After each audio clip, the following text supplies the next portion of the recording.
The Crossover Interactive Calculator helps you design speaker crossover networks by calculating the exact component values you need for your audio system. Let's walk through the inputs. First, select your calculation mode from 5 options: two-way crossover component values, three-way crossover component values, impedance matching and power handling, crossover frequency from components, or filter order and slope analysis. I'm using two-way crossover component values. Next, choose your filter order. First order at 6 dB per octave, second order at 12 dB per octave, third order at 18 dB per octave, or fourth order at 24 dB per octave.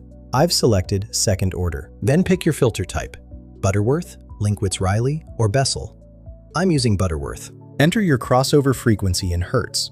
I'm using 2500. And your speaker impedance in ohms. I'm using 8. Click Calculate Crossover. The results show your high-pass capacitor at 5.63 microfarads, high-pass inductor at 0.360 millihenries, low-pass inductor at 0.360 millihenries, and low-pass capacitor at 5.63 microfarads. The calculator confirms you're using a Butterworth filter with an attenuation slope of 12 dB per octave. This gives you the exact component values for building your crossover network. Find the link in the description below.